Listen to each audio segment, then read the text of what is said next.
Hi viewers, this is मेरी Baha Imran and you are watching my YouTube channel. Viewers, सबसे पहले channel को subscribe करें, वीडियो को लाइक करें, शेयर करें और बेल आइकॉन ऑन करना मत भूलिएगा, क्योंकि आज हमें इंडिया से ज्वाइन किया है डॉक्टर साहब ने, डॉक्टर अभिषेक मिश्रा जी ने, जो कि किसी तारुफ के मोहताज नहीं है और बहुत अच्छा चैनल चला रहे हैं।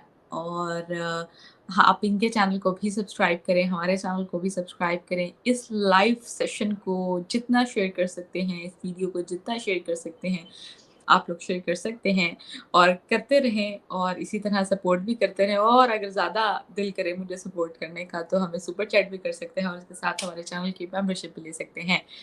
तो बहुत सारे लोग हमें जो हैं वो ज्वाइन कर चुके हैं, यानी कि 22 लोग।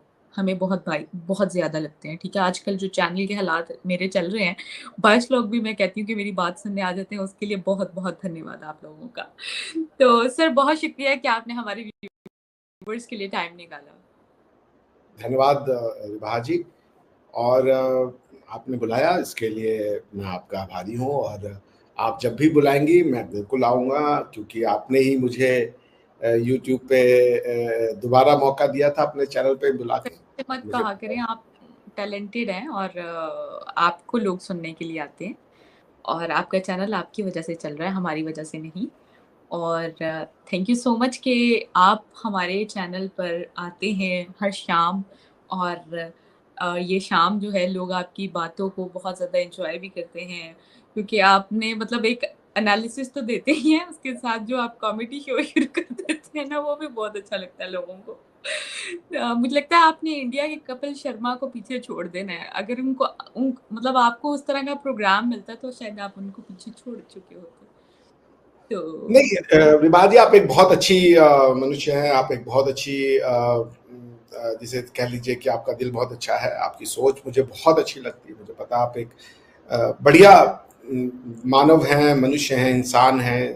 तो आई एम ग्रेटफुल कि आप मुझे बुलाती हैं। और आपकी सोच पॉजिटिव है, आप अच्छा काम करना चाहती हैं। इससे मेरा भी सौभाग्य है कि मैं आपके चैनल पे आता हूँ और आप मुझे बुलाती हैं। रही बात हंसी मजाक की, तो मुझे कोई इस बात का एक पैसे का कोई कंफ्यूजन नहीं है कि मैं एक बड़ा साधारण आदमी हूँ, मुझे कुछ पता नहीं है।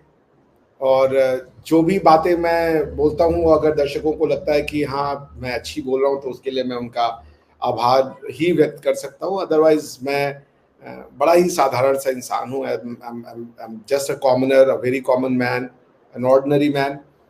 और हंसना जो मुझे लगता है कि सबको चाहिए। आपने 2 किताबें पढ़ ली या 4 किताबें लिख ली, तो आप हंसना क्यों छोड़ दें, आप कॉमेडी करना क्यों छोड़ दें और पढ़ने का मतलब सीरियस हो जाएं और आप जिंदगी में से फन को हटा दें। मैं इस तरह के किसी ढोंग में विश्वास नहीं करता। मैं फिर कह रहा हूँ कि मैं कोई बड़ा बुद्धिजीवी नहीं हूँ, मैं एक साधारण सा जीवी हूँ। I have to learn a lot. मैं एक स्टूडेंट हूँ, इससे ज़्यादा मेरी कोई पहचान नहीं है। इससे ज़्यादा मेरी कोई पहचान होगी भी नहीं। स्टूडेंट तो नहीं है आप, लेकिन मुझे ऐसा लगता है कि आप एक बेहतरीन टीचर हैं और जो आपके स्टूडेंट हैं, मतलब इंक्लूडिंग मी, और जो आपके स्टूडेंट्स बन जाते हैं वो आपकी कंपनी को या आपके लेक्चर्स को बहुत इंजॉय करते हैं। और मेरे ख्याल से जितने हमारे व्यूअर्स हैं या हमारे यूट्यूब फैमिली पे जो हमारी फैमिली हमें वॉच कर रही होती है, अ, वो भी आपकी बातों को बहुत ज़्यादा इंजॉय करती हैं और यकीनन ऐसा ही है। तो आज हम जिस टॉपिक पे बात करने जा रहे हैं, वो टॉपिक ये है कि डोनाल्ड ट्रंप जो हैं वो यूएस के इलेक्शन को जीत चुके हैं। और सबसे पहले तो उनको कंग्रेचुलेशंस, अगर वो हमारी वीडियो देख रहे हैं। और बाहर इमरान की तरफ से उनको बहुत बहुत मुबारकबाद, यानी कि पाकिस्तान की तरफ से उनको बहुत बहुत मुबारकबाद। तो सर, क्या कहना चाहेंगे आप इनकी इस जीत पर, और कमला हैरिस को उन्होंने शिकस्त दी, क्या कहेंगे? देखिए, ये जीत साधारण विजय नहीं है। ये विजय है पिछले 50 साल से डेमोक्रेसी को पत्रकारों ने, जर्नलिस्ट ने, और ये खासकर इनको जिनको हमारे यहाँ ये पत्तलकार या इन लोग कहा जाता था, इन लोगों ने हाईजैक कर लिया था डेमोक्रेसी को। ये डेमोक्रेसी को चलाते थे लोगों, because democracy is will of people. Democracy simply put is will of people. Will of people का मतलब जो लोग सोचते हैं वो वही सरकार देंगे। आप उनको डरा दीजिए तो वो डर डर के साए में अपनी सरकार देंगे। आप उनको कॉन्फिडेंस ला दीजिए, वो कॉन्फिडेंटली एग्जीक्यूट होकर के गवर्नमेंट को वोट देंगे, उस पार्टी को वोट देंगे। तो ये दिमागों से जो खेलने का, न्यूज को बनाने का, बेचने का, there was a movie called Tomorrow Never Dies, उसमें जेम्स बॉन्ड की, उसमें एक जो न्यूज बैरन है, न्यूज मीडिया बैरन, वो क्या करता है कि वो अपने न्यूज चैनल को आगे रखने के लिए वो पहले ही एक बहुत बड़ी चीजें प्लान करता है, उसको एग्जीक्यूट करता है। चूंकि वही एग्जीक्यूटर है, वही प्लानर है, तो वो अपने मीडिया पे सबसे पहले उस न्यूज को ब्रेक करता है। तो ये जो था ना, ये लोग नैरेटिव चलाते थे, ये लोग लीडर्स की कैरेक्टर असैसिनेशन, पर्सनालिटी असैसिनेशन, उनके लीडरशिप की असैसिनेशन करते थे। प्रधानमंत्री मोदी के साथ जो हुआ वो अतुलनीय था। एक इतना विसरल मीडिया कैंपेन उनके अगेंस्ट में लड़ा, तो लोगों ने मीडिया की बात नहीं मानी। तो मीडिया का काम था कि आप गवर्नमेंट की पॉलिसीज को बताएं लोगों पे, कि गवर्नमेंट की कौन सी पॉलिसी हो रही है, क्या गलत है, क्या सही है। उसका काम आप किसी पॉलिटिकल लीडर को दे देते, वो अपने नाम पे उस पॉलिसी की जो भी एनालिसिस होता था वो कर देता। But media became a party. तो पहली जो शक्ति थी जिसने मीडिया के इस ब्लफ को कॉल आउट किया, जिन्होंने मीडिया के नाम पे ठेका चलाया हुआ था झूठ परोसने का, वो थे प्रधानमंत्री मोदी। उन्होंने कहा कि ये मीडिया जो है ये क्रेडिबल नहीं है। उन्होंने आकर के ये पत्रकार वार्ता बंद कर दी। उनके जो साथ जो अंटुराज जाता है, जब वो विदेश में जाते हैं तो उनके सिवाय गवर्नमेंटल बॉडीज के वो किसी को ले नहीं जाते हैं अपने फ्लाइट में। पहले तो जाते थे तो इनको ये पत्रकार लोग फ्री में जाते थे, शराब की बोतलें और क्या क्या इनको दिया जाता था। He has simply stopped all that. और वही चीज ट्रंप ने किया। ट्रंप को क्या क्या नहीं किया। आपको ट्रंप नहीं पसंद था अमेरिकन मीडिया को, इससे क्या फर्क पड़ता है। ट्रंप डेमोक्रेसी में जनता मालिक है। आपको बाइडेन की पॉलिसीज को बताना था और ट्रंप की नॉन। अब आप ट्रंप ने उस लड़की को छेड़ दिया, ट्रंप ने उसके साथ फिजिकल रिलेशन हो गया, इसको ग्रोप किया, ये सब आपने बताया। लोगों के ऊपर क्या फर्क पड़ा। ट्रंप को आपने क्रिमिनली प्रोसिक्यूट कर दिया, इम्पीच कर दिया, सब कुछ किया ट्रंप के साथ, क्या हुआ। तो ये जो न्याय है ना, कॉन्स्टिट्यूशनल जस्टिस के ऊपर का न्याय। अब आप क्या कर लेंगे। आप जिसके अगेंस्ट में क्रिमिनल मैटर चला रहे थे, सिविल मैटर चला रहे थे, वो बंदा ही आपका बाप बन गया वो। तो लोगों को पसंद नहीं आता जब आप प्रोसिक्यूट करना शुरू कर देते हो, जैसे प्रधानमंत्री मोदी के साथ भी यही किया था। अगर वो लोगों को पता है कि वो आदमी को प्रोसिक्यूट आप इसलिए कर रहे हो क्योंकि उसकी जो नैरेटिव है, उसकी जो आइडियोलॉजी है, आप उसको पसंद नहीं करते। अगर कोई जेन्युइन क्रिमिनल करप्ट नेता है तो लोग सबके लिए नहीं खड़े होते। ऐसा नहीं है, लालू जी को भी प्रोसिक्यूट किया गया, उनको भी 2 साल की सजा हुई, 5 साल की सजा हुई, कई मामलों में सजा हुई। जनता ने उनको वोट नहीं दिया, उनको कोई बना नहीं दिया भारत का प्रधानमंत्री। लेकिन जब जनता को लगता है कि आप आइडियोलॉजी के लिए आप वेंडेटा ले रहे हो, बदला निकाल रहे हो, तब जनता खड़ी हो जाती है। और कहते हैं हमारे यहां इसीलिए कि जनता ही जनार्दन है, दैट पीपल आर गॉड। इसीलिए इसको कहते हैं डेमोक्रेसी। इन डेमोक्रेसी के बाद क्या है निभा जी, अगर आप कभी किताबें पढ़िए फिलॉसफी की, तो डेमोक्रेसी इज अ शिफ्ट। जब ह्यूमैनिटी को ये पहले जो वेस्टर्न सोसाइटी थी उसने पहले ये कहा कि गॉड सॉवरेन है, ठीक है ना, अल्लाह सॉवरेन है, ये कॉन्सेप्ट ला के दिया। पर उनको ये पता चला कि ये गॉड सॉवरेनिटी के नाम पे उन्होंने इतना कत्लेआम मचाया कि उनको ये समझ में आ गया कि गॉड सॉवरेन है, इसके आधार पे पॉलिटिकल पावर नहीं लेजिटिमाइज किया जा सकता। क्योंकि कोई भी उठ के खड़ा कर दे, बोले कि भाई मैं गॉड का रिप्रेजेंटेटिव हूं, मैं आया हूं तुम पे राज करने क्योंकि गॉड सॉवरेन है और मेरी सॉवरेनिटी गॉड से आ रही है, तो उसने कत्लेआम मचा देना था। तो ये जो डिवाइन सॉवरेनिटी का कॉन्सेप्ट है, इससे शिफ्ट होकर के दुनिया, यूरोप ने पॉलिटिकल पॉपुलर सॉवरेनिटी को सीखा कि लोग सॉवरेन हैं, भगवान सॉवरेन नहीं है। भगवान की सॉवरेनिटी का पॉलिटिकल मैनिफेस्टेशन नहीं होगा, भगवान की सॉवरेनिटी का स्पिरिचुअल मैनिफेस्टेशन तो हो सकता है, पॉलिटिकल मैनिफेस्टेशन नहीं होगा। इसलिए democracy, God, demo becomes the God, यानी कि लोगों का शासन, आवाम का शासन। तो आवाम को आपको पहले खुदा बनाना पड़ता है, उनकी बातों पे जो भी डिसीजन है आपको सर आंखों पे लेना पड़ेगा, आपको पसंद हो या ना पसंद हो। इसलिए डेमोक्रेसी आई इसलिए थी। आप लोगों ने डेमोक्रेसी को जो है वो लोग डिसअपॉइंटेड हो रहे थे कि क्या ये डेमोक्रेसी है? आप हमको ट्रंप पसंद है, चूंकि इस्टेब्लिशमेंट को नहीं पसंद है तो ट्रंप को तुम प्रोसिक्यूट कर दो, उसको क्रिमिनल फंसा दो, 10 लड़कियों को बुलवा दो कि वो सेक्सुअली हैरेस करता था, या तुम 10 लोगों को और बुलवा दो कि इसने टैक्स में चोरी की है। भाई आप अगर वो सही उसकी कोई तो आप उसको प्रोसिक्यूट करो, मगर ये इस तरह के केसेस में फंसा करके आप पॉलिटिकल वेंडेटा करोगे तो यही होगा। तो media has been called out, ये ट्रंप नहीं जीता, मीडिया हार गया, मीडिया हार गया। और इसमें जो मेन जीता है वो जीता क्योंकि ट्रंप ने और मोदी जी के विक्टिम में जो चीज कॉमनल है रिबाहा जी, वो है सोशल मीडिया।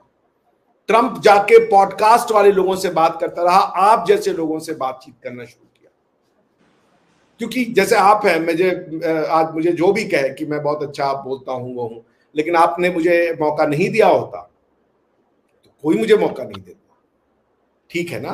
तो आपने एक अच्छे टैलेंट को, जो आपको लगा कि आइए मेरे चैनल से सर आप बोलिए, आपने मुझे मौका दिया।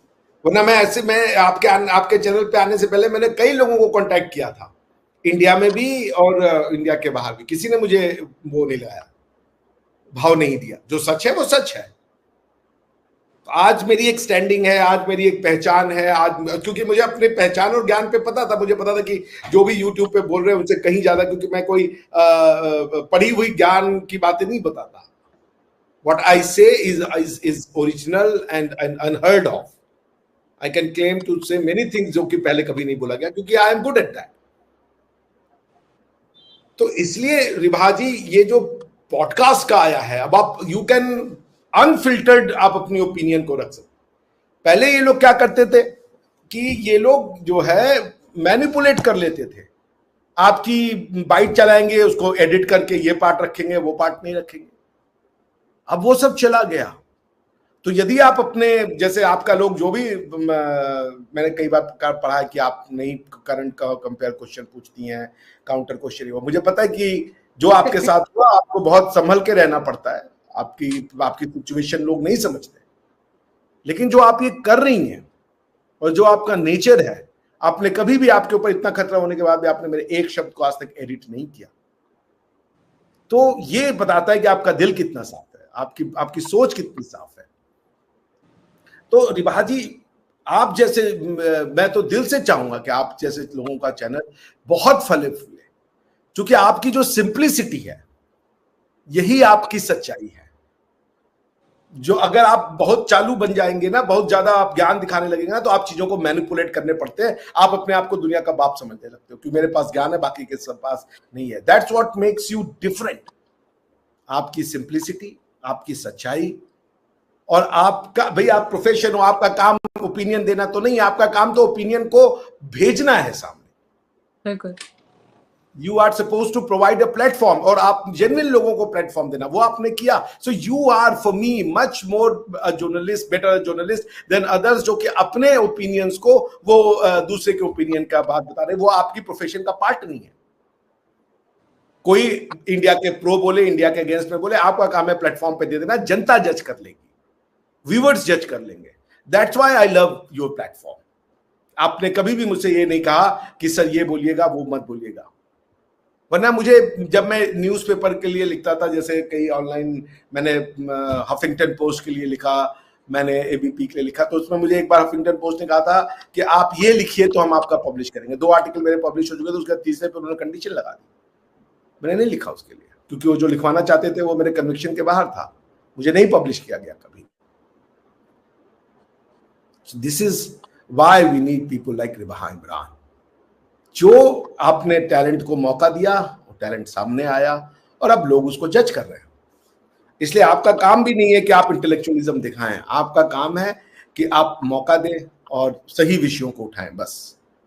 और उसके लिए जितना आप करती हैं वो बहुत हुआ है। तो ट्रंप ने दिखा दिया कि social media is here to stay, और सोशल मीडिया पे आप लोग जैसे जो नए पॉडकास्ट आ रहे हैं, भारत में कई अच्छे अच्छे बच्चे आए हैं जो बहुत अच्छा पॉडकास्ट कर रहे हैं, मुझे कुछ उसमें से बहुत अच्छे लगते हैं, जो जेन्युइन काम कर रहे हैं। हाइपर क्वेस्ट करके मुझे बड़ा अच्छा लगता है उसका, जितनी वो रिसर्च कर रहा है, जिस तरीके की बातें करते हैं। और भी कई लोग हैं मैं किसी का नाम नहीं लेना चाहता। तो पॉइंट ये है कि they are doing good. Same in Pakistan, कुछ अच्छे लोग हैं, बहुत अच्छा काम कर रहे हैं। आप हैं उनमें से, आप हैं, बहुत और से लोग हैं जो लोग जेन्युइन काम करते हैं। तो ट्रंप की जीत, मीडिया की हार, बॉटम लाइन। अच्छा sir, prime minister Narendra Modi ने भी ट्वीट किया और अपने फ्रेंड डोनाल्ड ट्रंप को बहुत मतलब मुबारकबाद दी। क्या कहना चाहेंगे? हम अमेरिका और इंडिया के रिलेशंस को कभी अच्छा, कभी बहुत अच्छा, कभी बहुत बुरा नहीं, मतलब बुरा भी इन अ सेंस इस तरह के अमेरिका की तरफ से काफ़ी प्रेशर भी हर कंट्री को फेस करना पड़ता है, ठीक है? तो क्या कहेंगे आप कि अब अमेरिका और इंडिया के रिलेशंस को आप कैसे देख रहे हैं? अभी मैं जो ट्वीट पढ़ी जिसमें प्राइम मिनिस्टर नरेंद्र मोदी ने कहा कि आने वाले टाइम में अमेरिका और इंडिया के रिलेशंस पर हम जो स्ट्रैटेजिक पार्टनरशिप दोनों कंट्रीज़ के दरमियान इस तरह की कुछ चीज़ें भी सामने आने को देखेंगे, ठीक है? और साथ में मुबारकबाद दी। क्या कहना चाहेंगे आप इसको दोनों कंट्रीज़ के रिलेशन पे? इंडिया ख़ास अमेरिका, इंडिया और अमेरिका। देखिए मोदी जी की ट्रम्प साहब के साथ पर्सनल बॉन्ड बहुत अच्छी है। ट्रम्प उनको पसंद करते हैं, मोदी जी ट्रम्प को पसंद करते हैं। मोदी जी तो सबको ही साथ फिट हो जाते हैं। मोदी जी की एक खास बात है क्योंकि बड़े ही न्यूट्रल आदमी हैं। मोदी जी जैसा लीडर सदियों में एक बार आता है। वो मैं मोदी जी का बहुत बड़ा फैन हूँ। मैं उनका आज से फैन नहीं हूँ, बहुत उस समय से फैन हूँ जब जब मोदी जी का नाम लेना भी इससे एक तरीके से आपको कैस्टिगेट कर दिया जाता था सोसाइटी में। बहुत कुछ हम लोग को झेलना पड़ता था। कई प्रोजेक्ट आपके नाम पे होंगे, आप अगर बोल दो कि मैं मोदी को पसंद करता हूँ, वो आप खत्म वहां से ना आपका। हम लोगों ने वो सब भी फेस किया है, but we knew we had trust in our brand and Modi ji ने अपने आप को प्रूव कर दिया। सेम चीज विद ट्रम्प साहब, बट ट्रम्प साहब की एक ही डिफरेंस है, वो ये कि मोदी जी जो हैं वो he is all about India. Trump is also all about America, but also about himself. So Trump साहब की जो इरेटिक वो है ना, जैसे मोदी जी की जो जेके टीम है वो पिछले 7-8 साल से सेम है, कोई भारी बदलाव नहीं किया गया उसमें। आप देख लें तो इससे क्या हुआ कि एक 10 साल से पॉलिटिकल स्टेबिलिटी है। आपको ब्यूरोक्रेट को पता है कि मेरा नेता क्या सोचता है और नेता को पता है मेरा ब्यूरोक्रेट क्या सोचता है, ठीक है ना। होम मिनिस्टर पिछले 8-9 साल से वही हैं, डिफेंस मिनिस्टर 8-9 साल से वही हैं, उसके बाद आप देख लें प्रधानमंत्री वही हैं, वित्त मंत्रालय पिछले 6-7 साल से निर्मला जी के पास है या उससे कम होगा, मुझे एग्जैक्ट आइडिया नहीं है। तो एक पीयूष जी हैं, उनको भी लोग जानते हैं। तो इस तरीके से जो उनकी टीम है, कोर टीम, वो वही है। तो ब्यूरोक्रेसी और डेमोक्रेसी के बीच में एक संतुलन है। ब्यूरोक्रेसी डेमोक्रेसी को समझ रही है, डेमोक्रेसी ब्यूरोक्रेसी को समझ रही है। यानी पार्लियामेंट जो है वो ब्यूरोक्रेटिक सेटअप को समझ रहा है और ब्यूरोक्रेटिक सेटअप पार्लियामेंट को समझ रहा है। उसको पता है कि मेरा मंत्री की ये सोच होती है, मेरे मंत्री की ये सोच नहीं है। तो ये एक चीज है। लेकिन आप अगर इसका कंपैरिजन करें ट्रम्प साहब से, तो ट्रम्प साहब जो है वो उनके कार्यकाल में 3-4 तो उन्होंने डिफेंस सेक्रेटरी बदल दिए, कभी किसी को बदल दिया, कभी किसी को बदल दिया। तो वो एक एरेटिक बिहेवियर है। दूसरा है कि ट्रम्प की जो पिछली कार्यकाल था 2024 में, बिकॉज आपको पता है ट्रम्प साहब इकलौते हैं 136 साल बाद ऐसे प्रेसिडेंट बने हैं जो अपना एक टर्म जीते, वो दूसरा टर्म हारे, उसके बाद वो वापस जीत के आ गए। It has happened in America after 136 year of gap. तो ट्रम्प साहब उस मामले में थोड़े इरेटिक है, लेकिन इवांका और जैरेड कुशनर का बहुत क्रूशियल रोल था पिछली गवर्नमेंट्स में। They were the eyes and ears of President Trump. अब ये देखना होगा कि इस वाले में इवांका और जैरेड कुशनर क्या रोल प्ले करते हैं। अगर वही रोल प्ले करते हैं तो जैरेड कुशनर एक जूस है, एक यहूदी है, तो उनकी मोदी जी के साथ काफी अच्छी बनेगी। और चूंकि मोदी जी ने इजराइल का सपोर्ट किया, हालांकि मोदी जी ने पैलेस्टीनियंस की भी हेल्प करी, सबकी हेल्प करी, लेकिन ये है कि आप देख लें ये जो है प्रो इजराइल सेंटिमेंट है जो ट्रम्प साहब की, वो प्रिवेल करेगी। और आई थिंक कि इस वजह से भी मोदी जी की उनके साथ काफी बनेगी। यूक्रेन और रशिया जो कॉन्फ्लिक्ट है उसमें भी नेटो को कोई बहुत एक्टिव रोल देने के इरादे से नहीं आए हैं ट्रम्प साहब बेसिकली एक बिजनेसमैन है, वो बिजनेसमैन की दृष्टि से पॉलिटिक्स को देखते हैं, ना कि पॉलिटिक्स की दृष्टि से बिजनेस को देखते हैं। तो वो हर चीज में पैसा लाते हैं कि भाई इसका यह कॉस्ट हो रहा है, इसका वो कॉस्ट हो रहा है, इसको कटाओ, उसको बचाओ। That's how he takes politics as. तो नेटो के भी खर्चों में वो कटौती करेंगे। वो कह रहे हैं कि अगर यूरोप की लड़ाई है तो यूरोप लड़ाई, हम क्यों देंगे पैसा।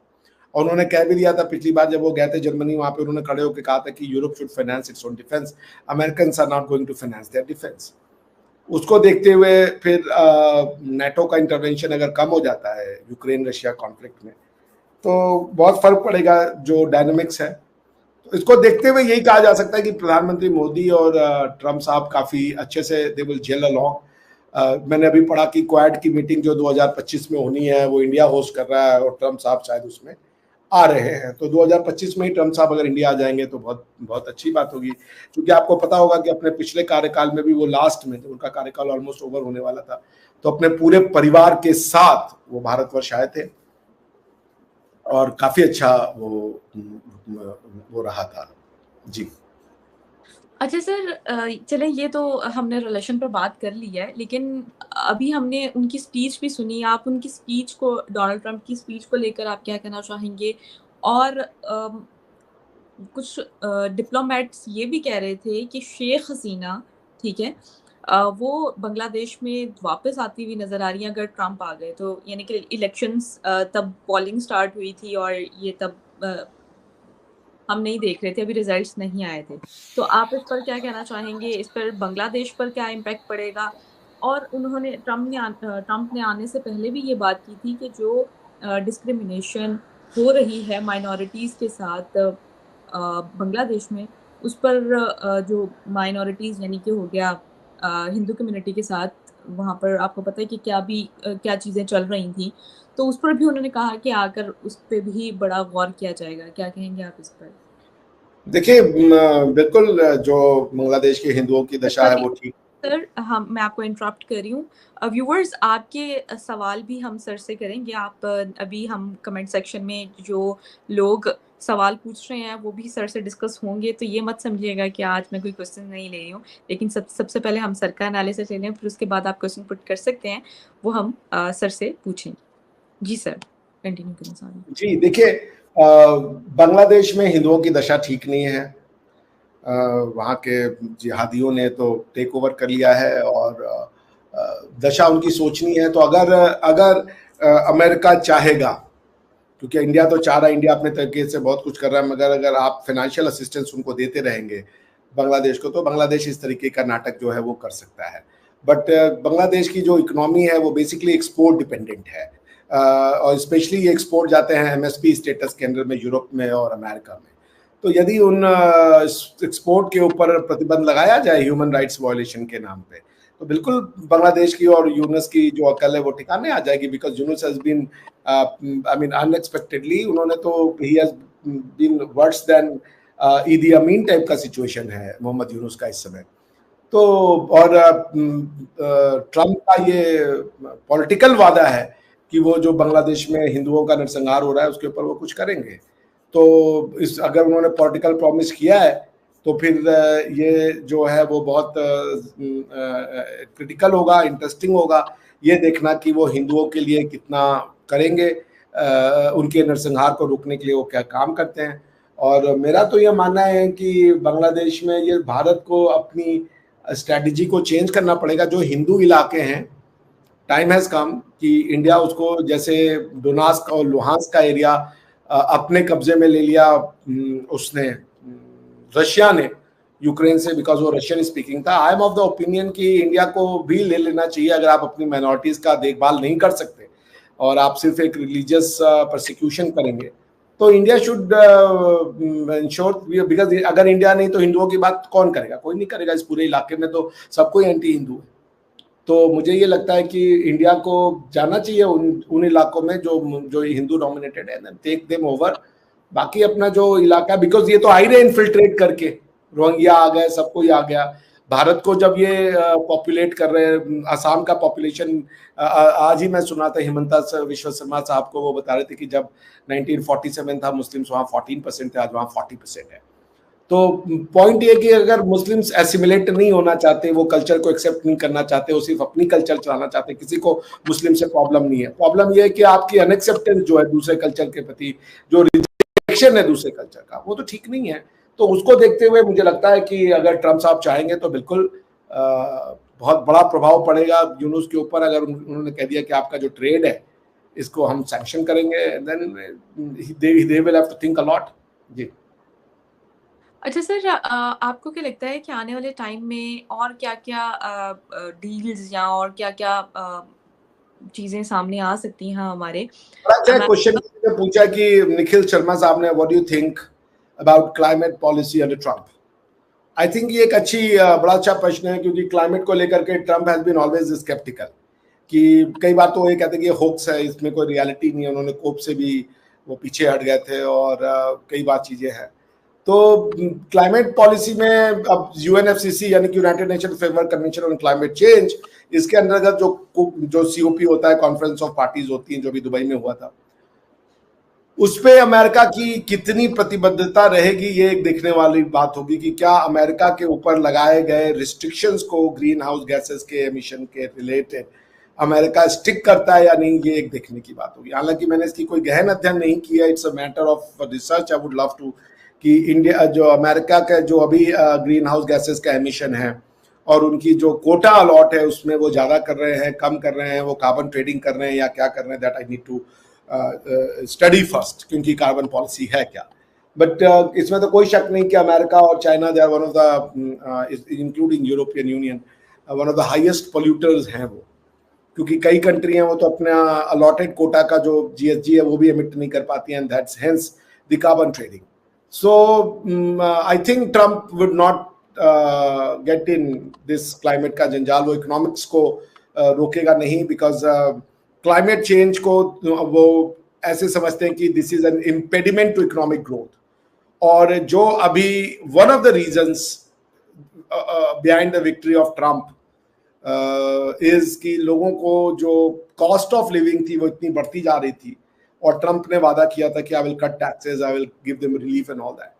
तो अगर वो टैक्सेस कट कर रहे हैं, मोर जॉब्स क्रिएट कर रहा है, मोर जॉब्स क्रिएट करना है, तो इकोनॉमी में मोर इंडस्ट्रीज को आना होगा, दूसरे और भी जो सर्विसेज हैं, बिकॉज कि देखिए हर आदमी नासा में तो नहीं जाएगा, वो नासा और उसके लिए तो उनको लोगों टैलेंट्स को इंपोर्ट करना पड़ता है। बट जो लोकल टास्क हैं, जो कि फैक्ट्री में मजदूर होते हैं, फोरमैन्स होते हैं या और चीजें होती हैं, वो बिल्कुल उसको वहां पे प्रमोट करेंगे। और अगर उनको मोर इंडस्ट्रीज खुलवानी है और या इंडस्ट्रीज को वापस लाना है बाहर से, तो क्लाइमेट चेंज को, क्लाइमेट एमिशंस को लेके he will be liberal. I don't think कि वो कॉप की किसी भी अलॉटेड कोटा का सम्मान करेंगे। He will have his own policy और हिज ओन फ्रेमवर्क। तो निखिल शर्मा जी, मैं ऐसे ही देखता हूँ, it's not a good news for climate activist. I hope I answered your question. जी। अच्छा सर, मेरा आपसे सवाल है, क्या कहेंगे आप कि ग्लोबली ट्रम्प के मतलब रूल करने का ग्लोबली क्या इम्पैक्ट पड़ते हुए आप देख रहे हैं? और दूसरे नंबर पर सर, उन्होंने एक और बात भी की कि वो सारी जंगों को रुकवा देंगे। आपको क्या लगता है उनके अंदर इतनी पावर है कि वो जो है सारी जंगों को रुकवा सकते हैं इस टाइम जो भी चल रही हैं? नहीं, उनके पास इतना पावर नहीं है और ना आ सकता है। वो हाइपरबोल में बात करते हैं, वो ही presents himself as a problem solver of everything, ऐसी कोई बात नहीं है। उनके कहने से जूज और मुस्लिम्स के बीच का जो डिस्प्यूट है वो नहीं खत्म हो जाएगा। ये कोई पॉलिटिकल वॉर नहीं है। जहां भी ये वॉर हो रही है, ये मोस्टली आइडियोलॉजिकल वॉर हो रही है। अब आप मुझसे पूछ सकती हैं पॉलिटिकल वॉर और आइडियोलॉजिकल वॉर में क्या अंतर है। मैं पॉलिटिकल वॉर को वो कहता कि अगर ये टेरिटरी को लेके वॉर हो रही होती, अगर ये वॉर हो रही होती किसी भी तरीके के गवर्नमेंट की सेफ्टी के लिए, तो मैं समझ सकता था। मगर ये आइडियोलॉजिकल, अब नेटो का क्या रोल होगा यूरोपियन यूनियन में, ये एक देखने वाला प्रश्न है। यही कॉन्फ्लिक्ट को डिफाइन करता है जो यूरोप में हो रहा है। यूक्रेन और Russia conflict is basically Russia and NATO conflict. ये कॉन्फ्लिक्ट डिस्ट्रस्ट का है, ये कॉन्फ्लिक्ट फियर का है, एप्रीहेंशंस का है और जिद का है। तो नेटो को देखना होगा कि how would it play its role in European Union. और अगर उसकी फंडिंग को कट करते हैं क्या नाम है ट्रम्प साहब, तो फिर ये यूरोपियंस के ऊपर आएगा कि वो अपनी डिफेंस वाया नेटो करना चाहते हैं या खुद से अपनी डिफेंस कैपेबिलिटी को, अपनी इंटरनल डिफेंस कैपेबिलिटी को बढ़ाना चाहेंगे। जर्मनी ने $100 बिलियन का ऐसा कुछ प्रोजेक्ट शुरू किया था कि वो अपनी डिफेंस इंडस्ट्री पे लगाएंगे, पर यह कि दुनिया जो है वो स्केप्टिकल होगी अगर यूरोप की सारी कंट्रियां वापस से आर्म्स रेस की तरफ जाती हैं। एक हाईली इंडस्ट्रियलाइज सोसाइटी है, वो वेपन्स में ऑलरेडी उनकी बहुत एक्सपर्टीज है, तो ये एक गुड न्यूज़ नहीं होगी समाज के लिए। रही बात इजराइल और इजराइल और फिलिस्तीन हमास की conflict, which is Israel Iran conflict, तो उसमें आकर के वो ईरान को क्या डील दे सकते हैं, वो क्या डील नहीं देंगे, ये देखने वाली बात होगी। क्या बीबी रुकेंगे, यानी कि क्या जो नेतन्याहू साहब हैं वुड ही स्टॉप। मेरे ख्याल से एक ही तरीका है कि जो शिया सुन्नी वॉर है उसके बाद से तो मिडिल ईस्ट में दूसरी वैसी कोई वॉर हुई नहीं है, तो शिया सुन्नी का कॉन्फ्लिक्ट कैसे प्ले आउट करेगा, जूस का कॉन्फ्लिक्ट कैसे प्ले आउट करेगा। ईरान को यदि आप न्यूट्रलाइज कर सकते हैं मिडिल ईस्ट की पॉलिसी से, अगर वो ट्रम्प साहब कर गए तो वो युद्ध रुकवा सकते हैं, बट वो कैसे करेंगे, क्योंकि अभी तो खामनेई ने कहा है कि जो हमारे ऊपर अटैक हुआ है हम उसका बदला लेंगे, और उन्होंने शायद ऑर्डर भी दिया है कि अटैक करो ट्रम्प के इलेक्शन को डिक्लेयर होने के बाद। तो basically it's a deal with Iran कि ईरान मिडिल ईस्ट में जो अपना दखलंदाजी है क्या वो बंद करेगा। दैट विल बी इशू जो ट्रम्प को झेलना पड़ेगा, बट आई डोंट थिंक कि ट्रम्प साहब ये कह रहे हैं कि मैं एक दिन में वॉर रुकवा दूंगा। That doesn't work. और ब्रिक्स पर क्या देख रहे हैं? हाँ, ब्रिक्स पर, हाँ, ब्रिक्स में देखिए, ब्रिक्स एक नॉन वेस्टर्न अलाइनमेंट के रूप में एक अच्छा ग्रुप ऑफ नेशंस बन के उभरा है। ब्रिक्स और क्वाड जो है वो कैसे प्ले आउट करेगा ये तो बड़ा मुश्किल होगा कहना। इंडिया किधर देखेगा। India would try to strike a balance between Quad and BRICS. America BRICS का मेंबर बनेगा नहीं, उसकी कोई चांसेस नहीं है। ब्रिक्स का एक्सपेंशन जितना भी होगा वो नॉन यूरोपियन ही होगा या नॉन वेस्टर्न ही होगा, बिकॉज अगर मान लीजिए अमेरिका कहे कि वो इंडिया कहे कि अमेरिका को लाओ या जर्मनी को लाओ या किसी और ईयू को लाओ, वो शायद नहीं पसंद करेंगे रशिया और चाइना। या I mean the very essence of BRICS is non western. It's not an anti western group, but it's a non western group जो हो कि भाई कोई तो ऐसा एक ग्रुप ऑफ कंट्रीज हो जहां पे कि वेस्ट की प्रेजेंस के बिना भी लोग बात कर सके। बहुत बड़ी चीज है ना। मतलब आप जैसे कि मान लीजिए आप बहुत दादी हैं, आप हर जगह पे बहुत सी हैं, जो भी मामला आ रहा है वहां आप बैठी हुई हैं, सबकी बातें सुन रही हैं, लेकिन आपकी बातें कई जैसे G7 में सबकी प्रेजेंस नहीं है, तो G7 की मीटिंग होती है, आपने अपना अपना बोल दिया, बाकियों को पता नहीं हो रहा है। तो ये जो नॉन वेस्टर्न एक ग्रुप बनाने की बात है वर्ल्ड ऑर्डर में, जिसका बहुत इफेक्टिव रोल होना चाहिए, ब्रिक्स वो है। So it's, as I said, as प्रधानमंत्री मोदी को पुतिन साहब ने कोट किया था, and I would also quote, it's not an anti-Western, but of course it's a non-Western group. तो अब उसमें ट्रम्प साहब को क्या ब्रिक्स से प्रॉब्लम होती है नहीं होती है। ट्रम्प साहब जो है वो अपनी ट्रेड पॉलिसी पे फोकस करेंगे, वो प्रोटेक्शनिज्म पे ज्यादा फोकस करेंगे। तो फिर चाइना से तो उनकी बनेगी एज इन 36 का आंकड़ा बनेगा, क्योंकि चाइना जो है ग्लोबलाइजेशन को फोर्स करता है, वो दुनिया का प्रोडक्शन सेंटर है, दुनिया का सारे सामान वही प्रोड्यूस कर रहा है। तो आप अगर सामान प्रोड्यूस कर रहे हैं तो आपको मार्केट चाहिए, और अगर मार्केट आपको बंद मिल रहा है तो आपके सामानों की वैल्यू खत्म हो जाएगी। तो इसलिए वो अमेरिका को प्रोटेक्शनिज्म की ओर जाते हुए नहीं देखना चाहते। लेकिन ट्रम्प साहब का जो पोल प्लैंक है उसमें उन्होंने कहा है कि हम अपना जॉब लाएंगे, इंडस्ट्री बढ़ाएंगे, हम कॉर्पोरेट में जो बाहर जाता है उसके ऊपर हैवी टैक्सेस लगाएंगे, जो इंडिया में अमेरिका में आता है उसके ऊपर टैक्स कट करेंगे। तो it will be a trade war ultimately. जी सही होगा। अच्छा सर, ये कमेंट आपके लिए है, क्या अक्षिता जी कह रही है कि sir it's horrific that army of country is involved in genocide. Yes, तो इसमें कौन सी बड़ी बात है, वो पहले भी थे। बांग्लादेश में 33% हिंदू, 23% हिंदू थे, आज वो 7% हो गए। What was happen clandestinely, now it has become overt. What was covert, it has now become overt. So what was clandestine has become is now being committed in public clear, Harshita ji, and it's a sad thing. India जब तक ये जो communist हैं जिन्होंने कि India की identity को बदलने की कोशिश की थी, मैं देख रहा था जी वायर के जितने पत्रकार है वो एक समय संसद टीवी को चला रहे थे, तो इनके इन्फिल्ट्रेशन बहुत डीप थी और उसको जैसे जैसे कम किया जा रहा है things would become better. Indians जो है वो अब असर्ट कर रहे हैं अपनी आइडेंटिटी को। कनाडा में असर्ट किया, मेरा दोस्त बता रहा था, वो कैनेडियन लॉयर है, बोला कि मैंने पहली बार देखा मिश्रा ऐसा सीन जहाँ पे कि बिकॉज होता ही है कि कनाडा और इंडिया के बीच में एक ट्रीटी है कि अगर आप इंडियन है तो अगर आपको पेंशन कनाडा में मिलता है तो आप इंडिया जब आएंगे तो आपका पेंशन जो है वो कंटिन्यू रहेगा, आपको इंडियन रुपीज में। और अगर आप को इंडियन गवर्नमेंट पेंशन देती है और आप कनाडा में जाके रहते हैं तो वो पेंशन आपको कैनेडियन में भी मिलता रहेगा। तो इसके लिए लाइफ सर्टिफिकेट और इस तरीके की कई काउंसलर सर्विसेज की जरूरत होती है। तो वो बता रहा था कि चूंकि वो काम करता है गवर्नमेंट के लिए, गवर्नमेंट ऑफ कनाडा के लिए, तो वो अक्सर इंडियन कम्युनिटी से डिस्कस करता है। तो गुरुद्वारों में जाना, टेम्पल्स में जाना, मॉस्क में जाना जहाँ इंडियन कम्युनिटी रहती है, वो उसका पार्ट ऑफ द जॉब है। तो बता रहा था कि मैंने इस तरीके से जो हुआ ब्रैम्पटन में, वैसा जो मुखरता के साथ अपनी बात रखते हुए कभी किसी इंडियंस को, हिंदू कम्युनिटी को नहीं देखा, वो अब देख रहे हैं।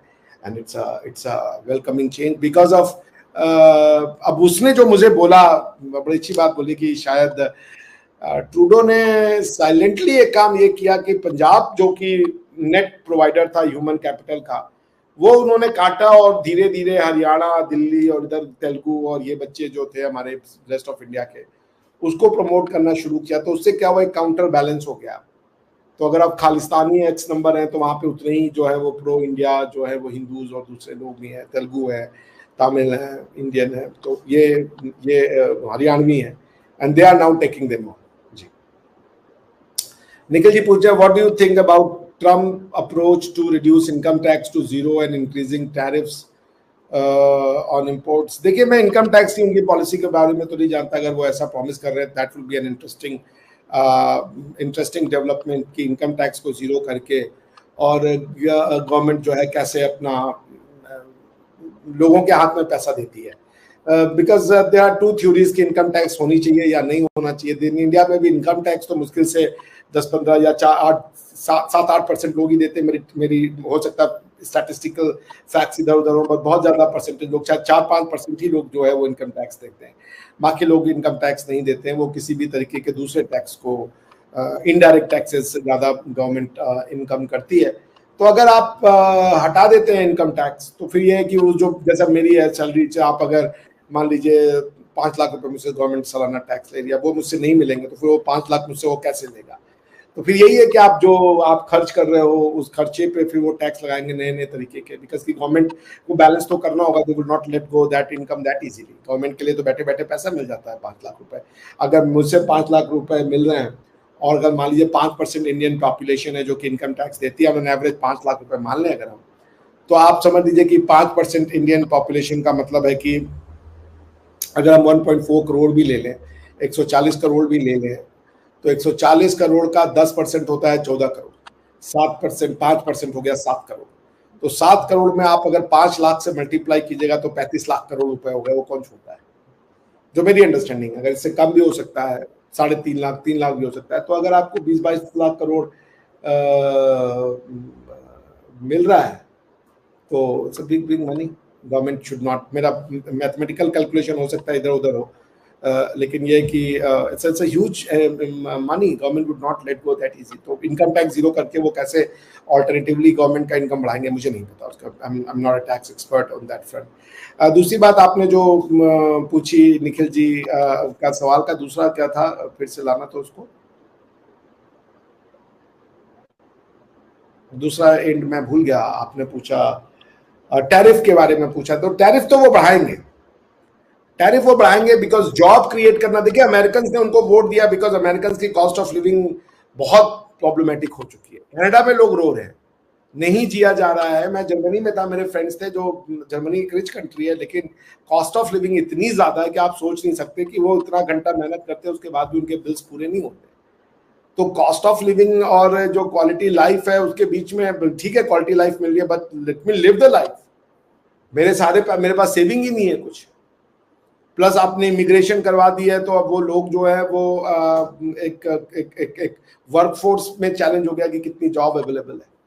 सो बॉटम लाइन ये है कि टैरिफ तो बढ़ाएगा ही, क्योंकि टैरिफ बढ़ाने का मतलब है कि जो बाहर से गुड्स आ रहा है जिसकी की कॉस्ट कम है और वो लोकल इंडस्ट्रीज को चैलेंज दे सकता है as far as cost is concern, तो वो उसको बैलेंस करना चाहेंगे। अब WTO में ही आपको लड़ना पड़ेगा, WTO के आर्बिट्रेशन फोरम्स पे जाकर के अगर कोई ऐसा वो टैरिफ बढ़ाते हैं जो कि अनएक्सेप्टेबल है with in the WTO rules depending on the goods तो एंड सर्विसेज। तो अब वो तो देखने वाला होगा कि कौन से गुड्स एंड सर्विस सेक्टर्स में वो टैरिफ बढ़ाते हैं या वो नेगोशिएट करते हैं कि अगर हम आपको इतने % पे दे रहे हो और आपने अगर जैसे हार्ले डेविडसन को लेके हुआ था, Trump was angry with India कि हार्ले डेविडसन पे आप 150% दे रहे हो जबकि आपकी बजाज आ रही है, हम तो उसको 30-35% पे ही ले रहे हैं।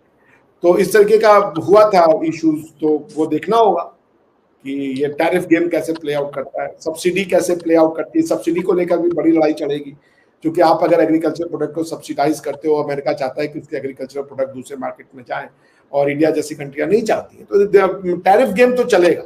बिकॉज उन्होंने वादा किया कि इंडस्ट्रीज को वापस लाएंगे, उन्होंने वादा किया जॉब क्रिएट करेंगे, और जॉब क्रिएट करने का मतलब है कि आपको डिमांड एंड सप्लाई बढ़ानी पड़ेगी, प्रोडक्शन आपको अपने आप बढ़ाना पड़ेगा। अगर आप इंपोर्ट कर रहे हो गुड्स को, तो उसको प्रोड्यूस करने के लिए जो मैन पावर चाहिए वो आपका तो नहीं लग रहा है, या जो इंडस्ट्रियल सेटअप चाहिए वो आपका तो नहीं लग रहा है, चाइना से आ रहा है, इंडिया से आ रहा है, वियतनाम से आ रहा है, कोरिया से आ रहा है। तो फिर तो उसमें आप सिर्फ कंज्यूम कर रहे हो, आपका जो बेसिक स्किल भी नहीं मिल रहा है, जॉब भी नहीं मिल रहा है, इंडस्ट्री भी नहीं लग रहा है।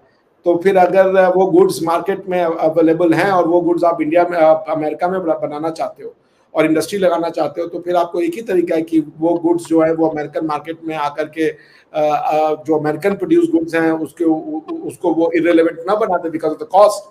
जैसे चाइना इंडिया में ऐसे ऐसे माल डंप कर देता है कि अगर एक साधारण आदमी है वो एक सस्ता प्रोडक्ट देख रहा है तो वो लेता है सस्ता प्रोडक्ट। कंपनियों ने शुरू किया था, मैंने बजाज का वो खरीदा था टोस्टर, उसमें खाली बजाज का टैग लगा हुआ था, नीचे मेड इन चाइना लिखा हुआ। तो वो गेम के लिए तो उनको he will play the game of tariff, because jobs उनको बढ़ानी है, उनको दाम घटवाने हैं, कॉस्ट ऑफ लिविंग को घटाना है, और उसके लिए तभी होगा या तो लोगों की इनकम को बढ़ाया जाए या तो जो इन्फ्लेशन है उसको काउंटर किया जाए, या दोनों। अच्छा सर, एक तो इमिग्रेंट के हवाले से जो ट्रम्प की पॉलिसीज़ रही हैं उस पर बात करते हैं, और बहुत से लोग ये भी कमेंट कर रहे थे, और मैंने बहुत से एनालिसिस यानी कि जो डिबेट्स यहाँ पर चलती हैं नेशनल चैनल्स पर, उस पर भी मैंने ये बात सुनी कि ट्रम्प की पॉलिसी हमेशा जो है वो पाकिस्तानियों को या मुसलमान एंटी मुसलमान रही है। क्या कहेंगे आप इसको देखते हुए? देखिए, मुसलमान की दिक्कत ये कि वो इस बात को समझ नहीं पाता। एंटी मुसलमान नहीं, एंटी जिहादी है। कोई मुसलमान से, ना मैं मुसलमान से नफरत करता हूँ ना कोई और दुनिया मुसलमान से नफरत करती है, पर मुसलमान को अपने नफरत अंदर तो देखनी होगी ना। अब आप जाके बोलो कि हम यहाँ पे लाएंगे शरिया, हम यहाँ पे लाएंगे अरबी रूल, कौन पसंद करेगा? क्यों हम मुसलमान से नफरत करते? भाई कोई किसी मुसलमान से नफरत नहीं करता, मुसलमान से हमारा कुछ दुश्मनी नहीं है, ना होना भी चाहिए। तो इसलिए आप इसकी चिंता ना करें, ठीक है। तो मैं ये बस आपसे बोला था कि ये जो जैसे क्वेश्चन आया मेरे पास इमिग्रेशन, मेरी बात से मेरी पिक्चर भी आ गई है, देखिए लोग कितना टैलेंटेड है। आरबी मलिका ये आरबी कौन है? जो भी है, ऐसे चीजों आप इनको ब्लॉक कर दें पहले। तो इस तरीके की अनएथिकल प्रैक्टिसेस को नहीं किया जाना चाहिए, किसी का फोटो लेकर के। It's basically a cyber crime. But nevertheless, तो ये एक बड़ा चक सचिन साहब का क्वेश्चन आया था रिगार्डिंग इमिग्रेशन। देखिए, इमिग्रेशन से प्रॉब्लम नहीं है, जैसे इन्होंने भी कहा कि हम वो एंटी मुसलमान है, एंटी पाकिस्तान है। कतई एंटी मुसलमान नहीं है भाई, वो कोई दुनिया में एंटी मुसलमान नहीं है, मगर मुसलमान किस तरीके का हो ये तो डिसाइड कर लीजिए। आप इंडिया को भी गजवाई हिंद करके यहाँ पे सिर्फ अरबी और उर्दू चलेगा, ये मुसलमान होने का मतलब है? या मुसलमान होने का मतलब है जैसे कोई जैन है, बुद्ध है, सिख है, हिंदू है, वैसे ही आप भी एक हो, आपको फर्क नहीं पड़ता, आप घर में किसकी पूजा करते हो और हम किसको घर में पूजा करते हो, उससे आपको कोई मतलब नहीं है। आप नंबर बढ़ा करके दूसरे की पॉपुलेशन को घटाना नहीं चाहते, आपका ये एम्बिशन नहीं कि हम दुनिया पे राज करेंगे। अगर ये सब आपके एम्बिशन से कि हम दुनिया पे राज करेंगे और उसके बाद आप याद ये चाहते हो कि यार हमें जो है वो अच्छा ट्रीटमेंट नहीं मिल रहा, आप किसको अच्छा ट्रीटमेंट दे रहे हो? आप किसको अच्छा ट्रीटमेंट दे रहे हो भाई? क्या सऊदी अरेबिया मुसलमान रेफ्यूजी को लेता है? सीरियन रेफ्यूजी को लिया सऊदी अरेबिया ने, इजिप्ट ने लिया किसी सीरियन रेफ्यूजी को? आप खुद लेते नहीं हो, और जो कंट्रीज इमिग्रेशन वैलिड कर रही है आप वहां जाकर के आप टिकर चलाते हो, मैंने इतने गोरे को कन्वर्ट कर दिया, मैंने उसको कन्वर्ट कर दिया। तो आपको क्या लगता है, लोगों के मन में गुस्सा नहीं आता है? कोई स्वेच्छा से 10-15 लोग मुसलमान हो जाए, कोई बुराई नहीं। किसी दुनिया में लोगों की थिंकिंग के ऊपर आप कंट्रोल नहीं कर सकते। कोई मुसलमान होगा वो कभी इस्लाम को छोड़ देगा, कोई हिंदू होगा वो कभी क्रिश्चियनिटी ले लेगा, कोई क्रिश्चियन होगा वो क्रिश्चियनिटी छोड़ के हिंदुइज्म को स्वीकार कर लेगा। ये पेरिफेरल में 10-15 लोग ऐसे हमेशा चलते रहते हैं, मगर कोर नहीं चेंज होता। आप अगर ये सोचोगे कि हम कोड चेंज कर दे, ऐसा कुछ नहीं है। आप जाए, एक अच्छे सिटीजन बने, आप पाकिस्तान से हो, कहीं से भी हो, तो इस मुसलमान को देखना है कि वो कैसा मुसलमान बनना चाहता है। कोई मुसलमान से नफरत नहीं करता, लोग जिहादियों से नफरत करते हैं। दूसरी चीज कि इमिग्रेशन पे वो इलीगल इमिग्रेंट्स को लेकर के इश्यूज है। मेरा दोस्त ये भी बता रहा था, उसका मैं कल ये सब प्ले आउट करूंगा, तो उसने बताया कि आप देखिए 33-35% की इमिग्रेशन जो इनटेक है उसको कट किया गया। उसका रीजन क्या है, वो ये बता रहा था मुझे कि कनाडा में एक जॉब निकली ना, वो पार्ट टाइम जॉब किसी सुपर स्टोर ने निकाली, उसमें 5-6 वैकेंसी थी। तो उस वैकेंसी के लिए गोरे थे, उनसे कहा गया मंडे को 10 बजे से इंटरव्यू है। तो गोरे वहां 9:45 बजे पहुंच गए और सोचे हम तो बहुत जल्दी आ गए, 10-15 मिनट पहले। तो वो जब वहां पहुंचे, वहां का सीन देख के उनके तो हाथ पैर ठंडे हो गए, क्योंकि इंडियन, बांग्लादेशी, श्रीलंकन और इधर सीरियन वीरियन वो वहां पे रात से ही बैठे हुए थे डेरा लगा करके। तो गोरों के पसीने छूट गए। उन्होंने कहा ये क्या है, अब तो 15 मिनट सोचते हैं बहुत पहले आ गए। तो पॉइंट है कि एक इमिग्रेशन के प्रति वो तो है ना कि अब वो बच्चा था, वो अपनी सेविंग खुद से करता था, अपनी पढ़ाई लिखाई खुद से कर लेता था, ये उनका एक सोशल स्ट्रक्चर का पार्ट था। बट अब now they are facing the heat, अब वो बाहर का बच्चा आके उनके जॉब्स को ले रहा है। तो पॉइंट ये है कि इमिग्रेशन चाहिए भी उनको, तो अब उसकी कितना परसेंटेज है। Immigration is a serious issue. हम जितना भी कह लें कि कनाडा और America basically immigration based country है, but at the end of the day जो रियलिटी है वो तो रियलिटी है कि वहां के जो लोग रह रहे हैं 100-150 साल से, वो नहीं चाहते बाहर से लोग आए। आपके इंडियंस भी नहीं चाहते कि बाहर से लोग आए। तो पॉइंट ये कि इमिग्रेशन को लेके एक इशू रहेगा। इंडियन गवर्नमेंट चाहेगी कि H1B के वीजाज और इशू किए जाए, इंडिया का जो टेक है वो इशू किया जाए। बिकॉज कि आप कनाडा और अमेरिका दोनों में देखें तो Indians have become number 1 man power provider. तो इंडिया तो चाहेगा कि इमिग्रेशन बढ़े, तो वो he is not anti immigration, he is anti illegal immigrant जो डंकी और इसके थ्रू आते हैं। वो जो मैक्सिको वाला बॉर्डर है उसके दीवारों को जंप करके, और क्रिमिनल्स और ये आ रहे हैं, ये ऑल दे आर सेइंग कि let me wait you, come through legal channel. और मुझे भी ये लगता है कि लीगल चैनल से जाना चाहिए। अब जो रियलिटी है कि वो खुद नहीं कहते, but that's okay, now that's the reality of the world कि आप वो 500 साल को पीछे तो ले नहीं जा सकते। So they are not anti immigration, but they are saying कि there must be a process through which immigration must be regulated. और यही है। तो आई थिंक कि बात में उनकी दम है, अगर आप लेजिटिमेटली और सीरियसली सोचें कि बिल्कुल कौन आ रहा है कौन नहीं आ रहा है। अब अमेरिका में जितने भी अटैक्स हुए हैं उसमें काफी ज्यादा इस्लामिक लोगों का हाथ रहा है। तो इसलिए उन्होंने पिछली बार कहा था कि टोटल बैन, इस बार तो उन्होंने नहीं कहा है। हाँ, उन्होंने कहा हम इस्लामिक जिहाद से लड़ाई लड़ेंगे। तो वो तो एक अच्छा मुसलमान भी नहीं चाहता कि वो इस्लामिक जिहाद का शिकार हो। खुद भी एक लिबरल, जैसे कि आप देख लें पाकिस्तान में क्या टीटीपी से गवर्नमेंट नहीं लड़ रही उनकी? अगर पाकिस्तानी अपने टीटीपी से लड़ रहे तो किससे लड़ रहे हैं? सो इसलिए आई थिंक कि ये ऐसे ही चलेगा। जी, चलिए, हमने ग्लोबली बात कर ली, इंडिया के साथ बात कर ली, बांग्लादेश के हवाले से बात कर ली, अब पाकिस्तान के हवाले से बात कर लेते हैं। आपको क्या लगता है कि अमेरिका और पाकिस्तान के रिलेशंस को आप कैसे देख रहे हैं? रिफात जी कह रहे हैं Muslims are only 2% in USA, how can they implement, क्या है पूरा पढ़ दिए, मुझे दिख नहीं रहा है। Muslims are only 2% in the USA. How can they implement Sharia law? Please explain it, sir. जी जी, वो इम्प्लीमेंट नहीं कर सकते, वो एक अलग बात है। चाहत की बात हो रही है ना। जो अमेरिका में पर्ल हार्बर के बाद सबसे बड़ा जो अटैक हुआ वो तो वर्ल्ड टावर का अटैक हुआ। उस समय तो मुसलमान शायद 2% भी नहीं रहे होंगे। उसके बाद जो अभी आप देखे वो एक डॉक्टर साहब थे, वो पाकिस्तान से गए थे, वो फट गए वहां जाकर के। और जो वेस्ट की पूरे दुनिया में अमेरिका, डेथ टू अमेरिका तो ईरान में सुबह शाम चिल्लाया जाता है, पाकिस्तान में डेथ टू अमेरिका सुबह शाम चिल्लाया जाता है। तो ये तो ना कहे ना कि ऐसा नहीं है। आप कह दें long live America. So point ये नहीं है। और क्या कोई मुसलमान ऐसा है जो ये कहेगा कि हम निजाम मुस्तफा नहीं चाहते बिना मुसलमान, तो वो मुसलमान किस चीज का है? There are corners, there are packets. मैंने जर्मनी में देखा, वहां पैकेट्स बन जाते हैं, फिर आप वहां जा नहीं सकते। ट्रंप ने भी बोला, वो यूके को देख रहे हैं, वो ट्रंप साहब ने अपने उसमें कहा भी भाषण में कि नो गो जोन्स बन गए हैं, आप मिलके नहीं रहोगे। तो ये तो चीजें हैं ना। अब इंडिया जो ये सारे के सारे उनके ऊपर अटैक्स हुए हैं, वो अबू गरीब क्यों चला रहे हैं? वो ग्वांटानामो बे कौन चला? ग्वांटानामो बे में कौन है? वहां पे सारे मुसलमान हैं।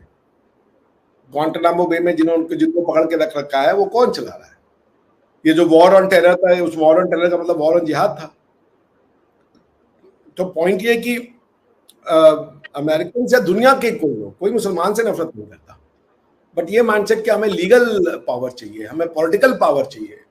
हमें ये पावर नहीं चाहिए कि हम अपने भगवान में व्यस्त रहें और हमसे आप पॉइंट मत कीजिए। आपको आपका भगवान जो भी है बहुत मुबारक हो, बहुत अच्छा है, आप उसमें खुश रहिए और आपको उससे स्वर्ग की प्राप्ति हो, किसी को कोई ऑब्जेक्शन नहीं। बट टू से दैट कि भैया यहाँ पे बस अरबी नियम चलेगा, अरबी लॉ चलेगा, शरिया लॉ जो है वो गॉड ने दुनिया के लिए भेजा, ये वहां के टीवी चैनल पे आके लोग बोलते हैं कि यहाँ पे शरिया लॉ होगा, अमेरिका में शरिया लॉ होगा। आप देख लें कितने भी स्टेटमेंट्स हैं, that resonates with the people. लोग डर जाते हैं, लोग नहीं चाहते। आप होगा शरिया लॉ बहुत अच्छा, आप अपने तक रखिए, आप पाकिस्तान में लगा लीजिए, आप जहां से भी हैं वहां लगा लीजिए। इंडिया में है, आप देख लीजिए शरिया लॉ के लिए क्या क्या नहीं हो रहा है। वक्फ बोर्ड है इंडिया में, वक्फ बोर्ड कहां से आ गया भाई? ये क्या सऊदी अरेबिया इंडिया को देगा कोई ऐसी पावर की जो भी हिंदू है वो एरिया को मंदिर का पावर डिक्लेयर कर दे कि ये मंदिर का लैंड है, ये हिंदुओं का लैंड है? भाई अफगानिस्तान पे भी था उनका शासन, क्या नाम है, महाराजा रंजीत सिंह का। ऐसा पावर तो कहीं नहीं दिया गया है। पाकिस्तान की जितनी टेरिटरी नहीं है उससे ज्यादा तो वक्फ बोर्ड के पास जमीन है, वो किसी भी लैंड को डिक्लेयर कर देते ये वक्फ बोर्ड है। भारत हिंदुओं की धरती है भाई। आपने आकर के अगर 150 साल कहीं पर राज कर लिया, वो आपकी धरती तो नहीं बन जाती।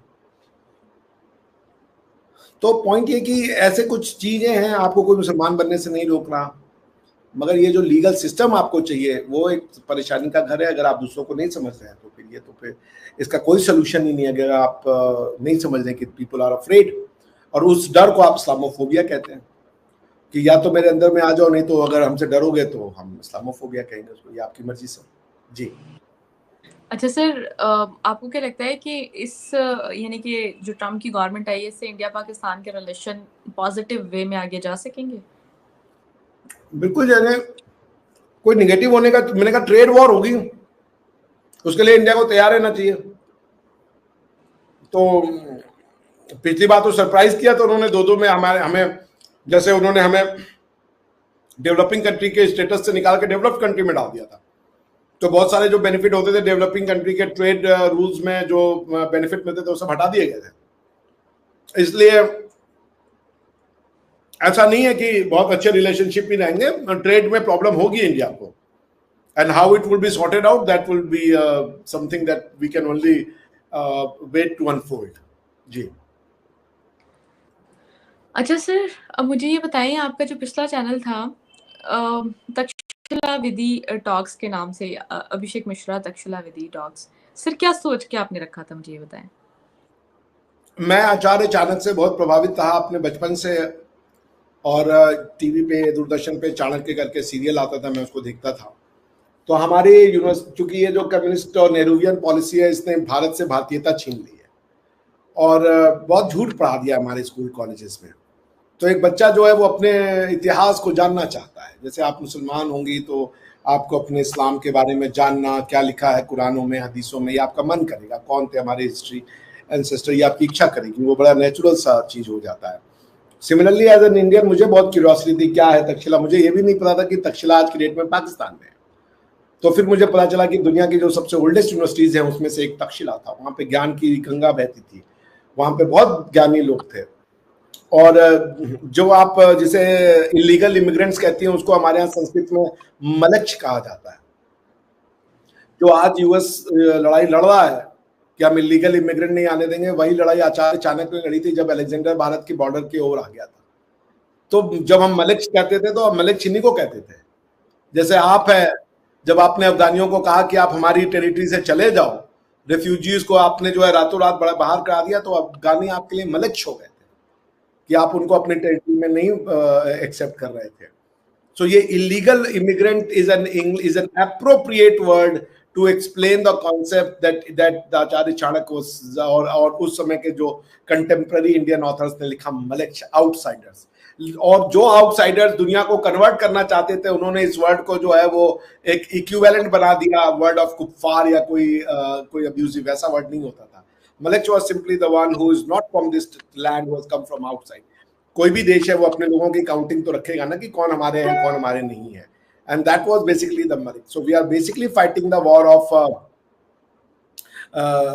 जब आप बाहर की थ्योरीज को ले आते हैं तो फिर प्रॉब्लम हो जाती है समाज में, रिफ्ट आ जाते हैं समाज में, कॉन्ट्राडिक्टरी थ्योरीज जो है वो एक दूसरे के साथ लिव नहीं, अप्रोप्रिएट नहीं कर पाती हैं, और फिर समाज जो है वो कॉन्फ्लिक्ट का शिकार हो जाता है, क्योस का शिकार हो जाता है, और ये बात उनको पता थी तो इसलिए ये चीजें लाई गई थी।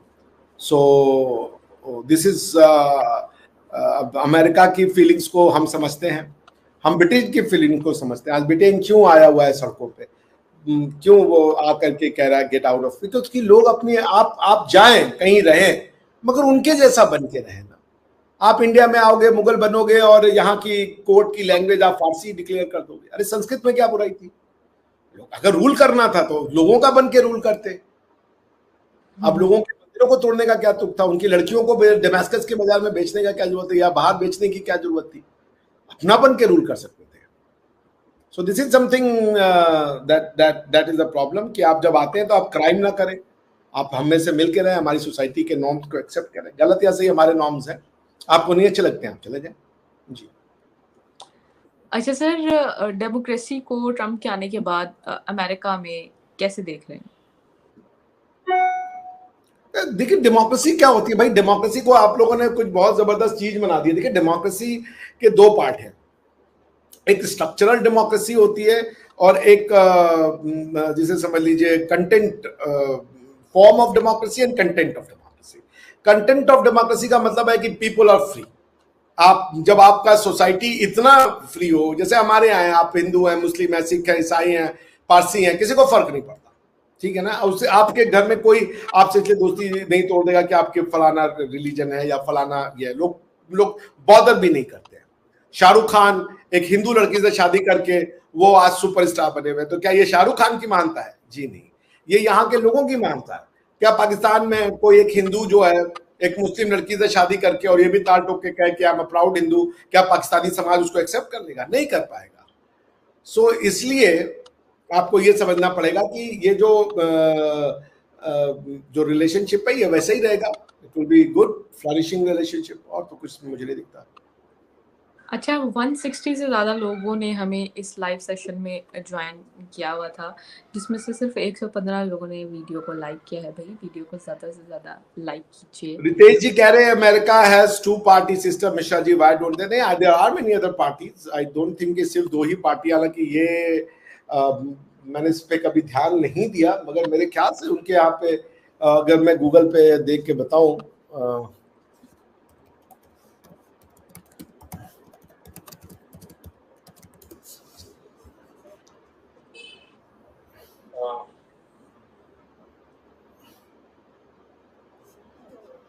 एक मिनट रुकिए, मैंने आपका क्वेश्चन का भी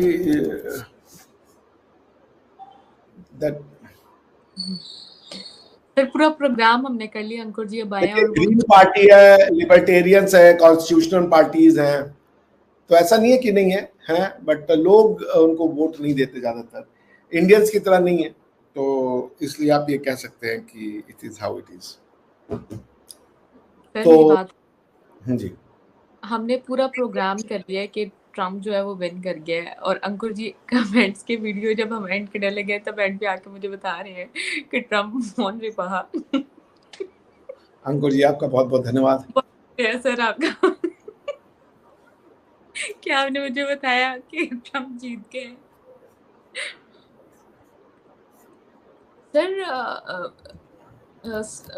ये क्वेश्चन देते हैं sir, what do you think about Vivek Ramaswamy ji, क्या कहेंगे? विवेक रामास्वामी तो मैं क्या कहूँ, उनको तो ट्रम्प ही कह चुके हैं कि he has a promising future, and I think कि ट्रम्प एडमिनिस्ट्रेशन में भी उनको काफी प्रोमिनेंट रोल मिलेगा। तो विवेक रामास्वामी इज मेकिंग, देखिए विवेक रामास्वामी एक इंडियन है तो वो समझता है। विवेक रामास्वामी ये नहीं कर रहा है कि हम यहाँ का कल्चर हटा देंगे, हम यहाँ के लॉज को चेंज कर देंगे, यहाँ पे वैदिक नियम लग जाएगा और ये वो नहीं कर। वो वही बात कह रहा है कि भाई America is for American, there are two genders, men and women, although I don't agree with him that there are only two genders, in my opinion there are three genders. और उसके अलावा जो है वो सेइंग कि we are the son of the soil. बस भारतीय भी यही बात कहते हैं, जो अमेरिकन और यूरोपियंस को आज बात समझ में आई, हम तो दुनिया में सबसे कहते आ रहे थे। इसी को हम कॉलोनाइजेशन कहते हैं कि हमारी धरती हमारा, मतलब इसी को आप डीकॉलोनाइजेशन कहते हैं। हमारी धरती, हमारे नियम, हमारा वो, हमको मोनोथीज्म अच्छी चीज है, होगी बहुत अच्छी चीज, हम पॉलिथीस्ट है, बहुत अच्छी है हमारे लिए वो है।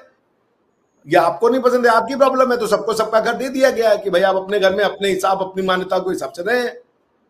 और यही बात वो कह रहे, वो America I mean for American, बात खत्म। तो लोग उसको पसंद कर रहे हैं, he is resonating, he is a bright future. अब आगे क्या अनफोल्ड होगा, I am not a soothsayer to say और to predict, but I think he will get some prominent role, or at least he should get it. But nevertheless, अब वो तो Trump ही decide करेंगे, because he was a front runner at one point of time. He challenged Trump.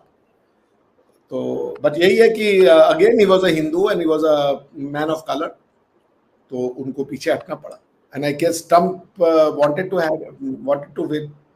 Ji sir आज बहुत दिनों बाद जो है हमने पूरे घंटे का लाइव किया है, और थैंक यू सो मच कि आपने हमारे व्यूवर्स के लिए टाइम निकाला। व्यूवर्स आपका भी बहुत शुक्रिया कि आपने जो है बड़ा अच्छे से पार्टिसिपेट किया इस प्रोग्राम में। और बहुत दिनों बाद था लाइव का जो लाइव सेशन रखा, और वो इसलिए कि क्योंकि बहुत से लोग मुझे कह रहे थे कि लाइव सेशन जो है वो, मतलब मैं बहुत डिसअपॉइंट हुई थी क्योंकि लाइव सेशन में मेरे ख्याल से वो इतनी मुझे इंगेजमेंट नहीं मिली। लेकिन ये है कि अब मैंने सोचा है कि चलिए दोबारा से इसको स्टार्ट करते हैं, और स्टार्ट करने के साथ साथ आप लोगों के लिए आज हम बहुत दिनों बाद पूरे घंटे का लाइव लेकर आए हैं, वो भी ट्रम्प के जीतने की खुशी में। और thank you so much doctor साहब। व्यूवर्स आपका भी बहुत शुक्रिया कि आपने हमारे व्यूवर्स के लिए टाइम, मतलब आपने हमारे अपने यानी कि हमारी यूट्यूब फैमिली को या हमारे चैनल को जो देखते हैं उसका भी बहुत शुक्रिया। नेक्स्ट प्रोग्राम तक के लिए हमें दें इजाज़त। Thank you so much.